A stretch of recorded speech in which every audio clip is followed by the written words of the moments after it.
बिस्मिल्लाहिर्रहमानिर्रहीम। दोस्तों, तूफान नू में अल्लाह तबारक व तआला ने हर एक उस इंसान को हलाक व बर्बाद कर दिया और उसके नाम को सफ़ाए हस्ती से मिटा दिया जिस किसी ने भी अल्लाह तबारक व तआला की नाफरमानी की और अल्लाह तबारक व तआला की ज़ात को छोड़कर कुफर, शिरक और बुत परस्ती के अंदर मुब्तला हो गया। दुनिया के इस अज़ाब के अंदर उन चंद लोगों के अलावा जो हज़रत नूह अलैहिस्सलाम की कश्ती पर सवार थे, इस रोए ज़मीन पर कोई भी चीज़ ना बची। उस वक्त इस रोए ज़मीन पर हर तरफ पानी ही पानी था और उस पानी पर सिर्फ एक कश्ती तैर रही थी जो हज़रत नूह अलैहिस्सलाम की कश्ती थी। उस कश्ती के ऊपर वो लोग सवार थे जो अल्लाह तबारक व तआला की वाहिनियत पर ईमान ले आए। दोस्तों, इसी तरह तूफान नूह के बाद अल्लाह तबारक व तआला ने इस रोए ज़मीन पर नस्ल इंसानी की इब्तिदा उन चंद अफराद से की जो कश्ती पर सवार थे और अल्लाह तबारक व तआला के अज़ाब से बच गए थे। दोस्तों, इसके बाद अल्लाह तबारक व तआला ने हज़रत नूह अलैहिस्सलाम के बेटे साम की चौथी नस्ल से एक शख्स को पैदा किया जिसका नाम आद था। और ये वही शख्स था कि जिसकी नस्ल से अल्लाह तबारक व तआला ने कौम जबारीन को पैदा फरमाया। दोस्तों, कौम जबारीन दुनिया की वो वाहिद कौम थी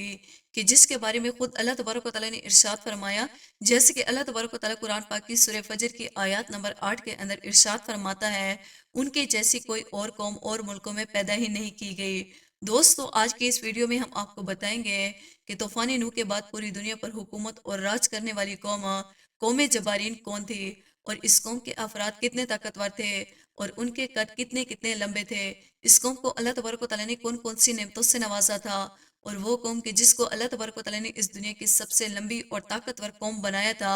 और जिनके जैसे लोग अल्लाह तबारक व तआला ने दोबारा इस दुनिया के अंदर पैदा ही नहीं किए गए। इस कौम जब्बारी ने ऐसी कौन सी अल्लाह तबारक व तआला की नाफरमानी की और ऐसे कौन से गुनाहों के अंदर मुब्तला हो गए जिसकी वजह से अल्लाह तबारक व तआला ने इस नाफरमान कौम की पकड़ फरमाई और दुनिया की सबसे ताकतवर कौम को दुनिया के लिए इबरत का निशान बना दिया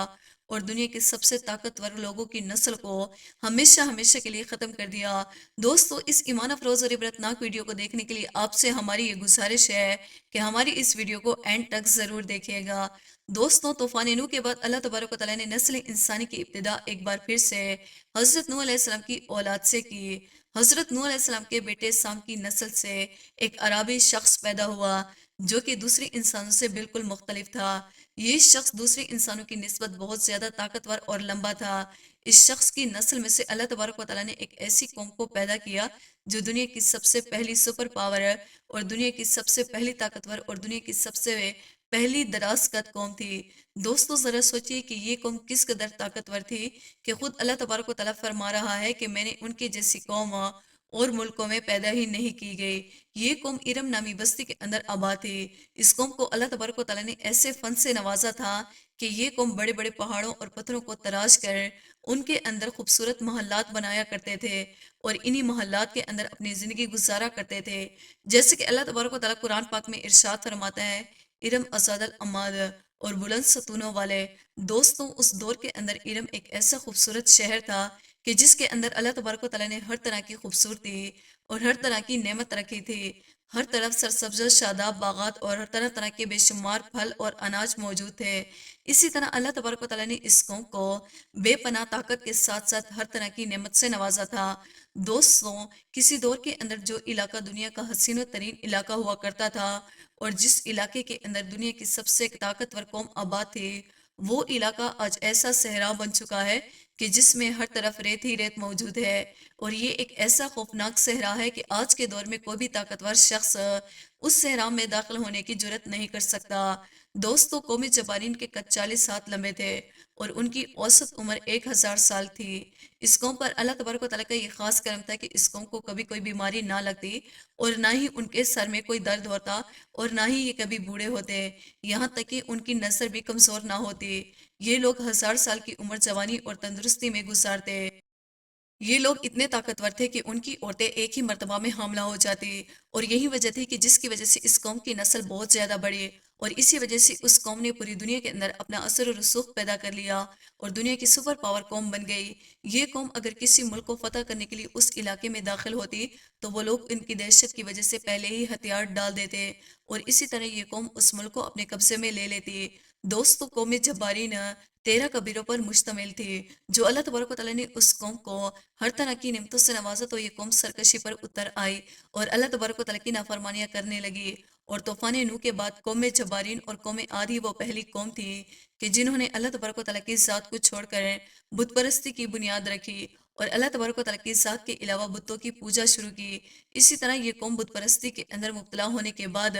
طرح طرح کے گناہوں کے اندر مبتلا ہو گئی اور حد سے زیادہ بڑھ گئی۔ اس قوم کی ہدایت کے لیے اللہ تبارک و تعالیٰ نے اپنے نبی حضرت ہود علیہ السلام کو مبعوث فرمایا، جیسے کہ اللہ تبارک و تعالیٰ قرآن پاک میں ارشاد فرماتا ہے، اور حضرت ہود علیہ السلام کو یاد کرو کہ جب انہوں نے ان کو احقاف کے اندر ڈرایا۔ دوستوں، جب حضرت ہود علیہ السلام نے اپنی قوم کو اللہ تبارک و تعالیٰ کی واحدانیت کی طرف بلایا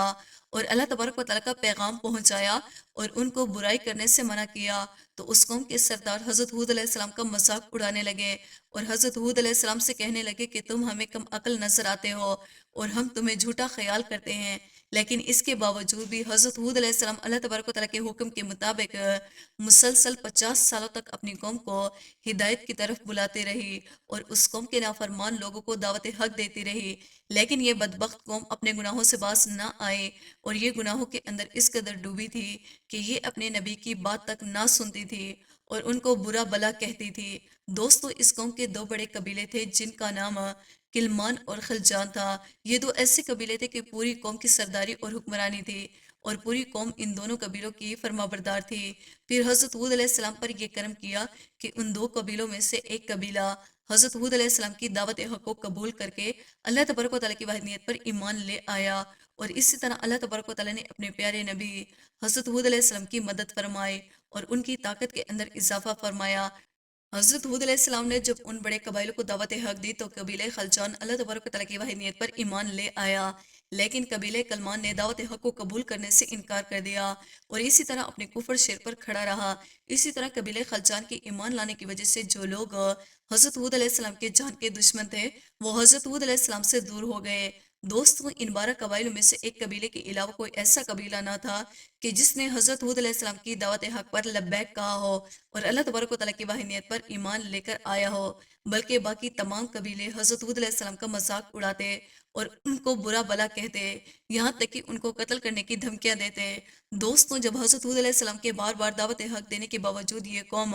بت پرستی، زناکاری اور طرح طرح کی برائیوں سے باز نہ آئے، تو اس وقت حضرت ہود علیہ السلام نے اللہ تبارک و تعالیٰ کی بارگاہ میں دعا کی کہ یا رب العالمین، اس قوم پر اپنا دردناک عذاب نازل فرما۔ تو اللہ تبارک و تعالیٰ نے اپنے پیارے نبی حضرت ہود علیہ السلام کی دعا کو قبول کرتے ہوئے اس قوم پر اپنے عذاب کی ابتدا کر دی۔ چنانچہ اللہ تبارک و تعالیٰ نے بارش برسانے والے فرشتوں کو حکم دیا کہ وہ اس روئے زمین پر بارش نہ برسائیں، اور چشموں کو چلانے والے فرشتوں کو حکم دیا کہ اس روئے زمین کے سارے چشموں کو خشک کر دیا جائے۔ چنانچہ اس کے بعد اللہ تبارک و تعالیٰ کے حکم کے مطابق دیکھتے ہی دیکھتے وہ علاقہ جو کل تک سرسبز و شاداب تھا اور جس علاقے کی اس قوم کے پاس کھانے پینے کے لیے کچھ نہ تھا اور ان کی مویشی بھوک اور پیاس کی وجہ سے مرنے لگے اور اس قوم کے لوگ پانی کے لیے ترسنے لگے، اسی طرح اللہ تبارک و تعالیٰ نے اس قوم پر اپنا پہلا عذاب نازل فرمایا اور پوری قوم خشک سالی کا شکار ہو گئی، اور اس عذاب کا سلسلہ مسلسل 3 سالوں تک جاری رہا۔ جب اس قوم کی حالت اس قحط سالی کی وجہ سے غیر ہو گئی تو حضرت ہود علیہ السلام سے اپنی قوم کی یہ حالت دیکھی نہ جاتی تھی۔ اس وقت حضرت ہود علیہ السلام نے ایک بار پھر اپنی قوم کو سمجھانے کی کوشش کی کہ اب بھی وقت ہے، اللہ تبارک و تعالیٰ کی وحدانیت پر ایمان لے آؤ، اللہ تبارک و تعالیٰ پھر سے تمہاری رونقوں کو آباد کر دے گا اور تمہیں وسیع رزق عطا فرمائے گا۔ حضرت ہود علیہ السلام اپنی قوم سے کہنے لگے کہ اے میری قوم کے لوگ، اپنے پالنے والے سے بخشش مانگو، بے شک اللہ تبارک و تعالیٰ تمہاری توبہ قبول فرمائے گا اور تمہارے لیے آسمان سے موسلادھار بارشیں برسائے گا۔ لیکن اللہ تبارک و تعالیٰ کے اس عذاب کو دیکھنے کے باوجود یہ قوم اللہ تبارک و تعالیٰ کی وحدانیت پر ایمان نہ لائی اور اسی طرح اپنے کفر شرک پر ڈٹی رہی۔ اس قوم کے بدبخت لوگ حضرت ہود علیہ السلام سے کہنے لگے کہ تم ہمارے پاس کون سی دلیل لے کر آئے ہو اور ہم تمہارے کہنے کی وجہ سے اپنے باپ دادا کا دین کیسے چھوڑ دیں، بلکہ ہم یہ سمجھتے ہیں کہ تم مجنون ہو، ہمارے خداؤں میں سے کسی خدا نے تمہارے دیوانہ کر دیا ہے۔ چنانچہ اسی طرح حضرت ہود علیہ السلام بار بار اپنی قوم کو دعوت حق دیتے اور اللہ تبارک و تعالیٰ کی وحدانیت کی طرف بلاتے، لیکن یہ قوم بار بار حضرت ہود علیہ السلام کو جھٹلاتی اور ان کا مذاق اڑاتی اور ان کو معاذ اللہ پاگل اور مجنون کہتی۔ جبکہ یہ قوم اللہ تبارک و تعالیٰ کے اس عذاب سے تنگ آ گئی تو اس قوم کے دانشور لوگ ایک جگہ پر اکٹھے ہوئے اور اس عذاب سے چھٹکارا حاصل کرنے کی تدبیر نکالنے لگے۔ दोस्तों पहली कौमों के अंदर ये बात मशहूर थी कि जब भी किसी कौम पर कहत साली या अल्लाह तबारक व तआला का कोई अजाब नाजिल होता तो वो कौम अल्लाह तबारक व तआला के घर खाना काबा के अंदर जाकर दुआ करती। तो अल्लाह तबारक व तआला अपने घर के सदके उस कौम से कहत साली और अपने अजाब को दूर कर देता और उस कौम को खुश्क साल कर देता। चुनाचा कौमी जबारीन भी ऐसा ही किया और एक बहुत बड़े लश्कर को तैयार किया और उस लश्कर को खाना काबा की तरफ रवाना कर दिया ताकि ये लोग वहां जाकर अल्लाह तबारक व तआला से दुआ करें और अल्लाह तबारक व तआला हमसे इस अजाब को दूर कर दे। चुनाचा 90 अफराद पर मुश्तमिल ये लश्कर मक्का मुकरमा की तरफ रवाना हो गया। उस वक्त मक्का मुकरमा के ऊपर कौम अमालका की हुकूमत थी और उनके सरदार का नाम जरार बिन तारिक था। जरार बिन तारिक की बीवी कौम जबारीन की नस्ल में से थी। लिहाजा इस वजह से जैसे वो लश्कर मक्का मुकरमा के अंदर पहुंचा तो जरार बिन तारिक और उसकी बीवी ने उस लश्कर का खैर मुकदम किया और खूब शराब और शबाब के साथ उस लश्कर का इस्तकबाल किया।